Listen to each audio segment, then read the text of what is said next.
Hello everyone, welcome back to my channel. This side Pooja and I'm a third year student of Government College of Nursing Almora. तो basically जैसे कि आपको पता है कि Uttarakhand BSc nursing का first round की काउंसलिंग का रिजल्ट आ चुका है कल। अगर आपने अभी भी नहीं देखा है तो आप www.hnbum.ac.in वेबसाइट पे जाके चेक कर सकते हैं। दूसरी चीज़, इस वीडियो में हम बात करने वाले हैं कि जिनको सीट मिल चुकी है, ठीक है, और जिनको सीट नहीं मिली है। तो सबसे पहले जिनको सीट मिल चुकी है, उनको अलॉटेड कॉलेज मिल चुके हैं, तो आप क्या करेंगे, अब आप एडमिशन के लिए जाओगे, ठीक है। आपको 5 तक अपना एडमिशन करवाना है। ये नहीं कि आप 5 को ही जा रहे हो, 5 को आपको नहीं जाना है क्योंकि लास्ट डे बहुत भीड़ होगी वहाँ पे, तो मुश्किल हो जाएगा आपका एडमिशन होना। तो मे बी आज आपका अलॉटमेंट लेटर आ गया होगा या फिर आ जाएगा, तो आप वहाँ पे जाके अलॉटमेंट लेटर का प्रिंट आउट निकाल के आप एडमिशन करने जाओगे।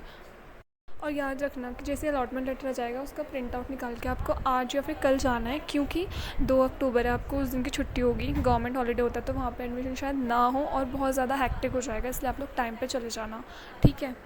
दूसरी चीज़, आपको क्या लेके जाना है, डॉक्यूमेंट्स वगैरह लेके जाने, तो मैं वो कमेंट सेक्शन में वो वीडियो की आपको कौन से डॉक्यूमेंट्स लेके जाने हैं वो पिन कर चुकी हूँ, आप वहाँ पे जाके चेक कर सकते हैं। आपको सारे डॉक्यूमेंट्स लेके जाने हैं, और हाँ याद रखना, एक फ़ोल्डर लेके जाना और उसी में ही सारे डॉक्यूमेंट्स लेके जाने हैं। और ऐसा होता है कि जो वो डिमांड ड्राफ्ट है, जो आपकी फ़ीस होती है, एनुअल फ़ीस 11,000 की और हॉस्टल फ़ी 1800 की, वो आपको कॉलेज वाले ही बता सकते हैं। या तो आप उनको कॉल करके पूछ लेना कि किस नाम से आपको वो डिमांड ड्राफ्ट बनाना है, ठीक है, या तो फिर आपको खुद कॉल करके बताते हैं। मुझे तो खुद कॉल करके बताया गया था कि ये डॉक्यूमेंट्स लेके आने, एक लिस्ट होती है वो आपको सेंड करते हैं।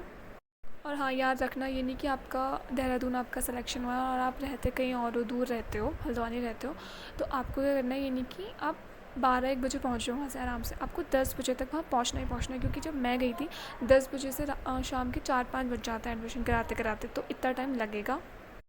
तो आपको मेक श्योर करना है कि आप टाइम पे चले जाएँ, यानी कि आप शाम को जा रहे हैं। अगर शाम को जाएंगे तो आपके कुछ भी डॉक्यूमेंट्स जैसे छूट रहा है तो वो आपको टाइम देंगे, तो आपको फिर भी टाइम लगेगा, आपको स्टे करना पड़ेगा। इससे अच्छा कि आप जल्दी चले जाओ मॉर्निंग में और शाम तक आपका एडमिशन हो जाए।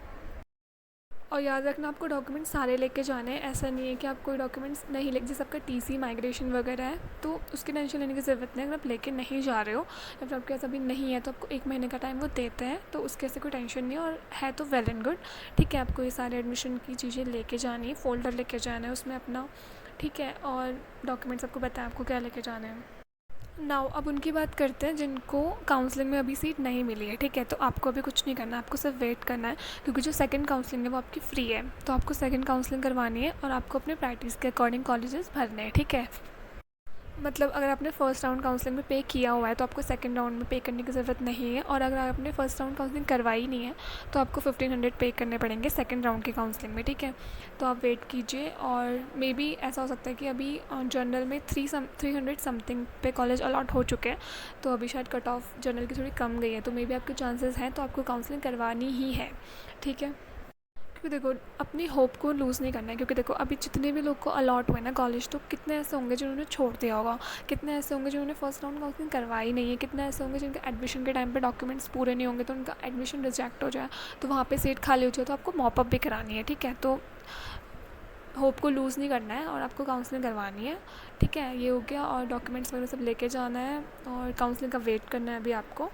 दूसरी चीज़, लोग मुझसे पूछ रहे हैं कि सीट अपग्रेड कैसे करनी है। देखो, सीट अपग्रेड करनी है, लेकिन ऐसा है कि मान लो आपने कोई कॉलेज फिल किया और आपको पसंद नहीं है और आप सोच रहे हो कि मैं एडमिशन करने ना जाऊँ, मैं अपनी सीट अपग्रेड करा दूँ, तो ऐसा होगा कि अभी कितने लोगों ने शायद फर्स्ट राउंड काउंसलिंग नहीं करी होगी, और अगर आप ये एडमिशन छोड़ देते हो और अपग्रेड करने की सोचते हो, तो अगर वो दोबारा से काउंसलिंग करेंगे तो उनको सीट मिल जाएगी और आपको जो कॉलेज मिला है वो भी नहीं मिलेगा। तो मेक श्योर पूरा समझ के जाएँ। तो बस इतना ही है कि थोड़ा सोच समझ के करें, ठीक है। अपग्रेड वगैरह भी करना है तो, क्योंकि देखो गवर्नमेंट कॉलेज ऑफ नर्सिंग मिलना, ठीक है, बहुत बड़ी बात है, क्योंकि उसमें आपकी फ़ीस भी सिर्फ 11 मतलब अप्रॉक्स 15,000 जा रही है, ठीक है, बहुत कम है। और अगर आप प्राइवेट में देखते हो तो आपका एक मतलब आराम से 8-9 लाख लग जाते हैं। तो एकदम ध्यान से करना, and hope you are like this video. If you like it, make sure you subscribe my channel for the more upcoming videos. Thank you so much for watching guys.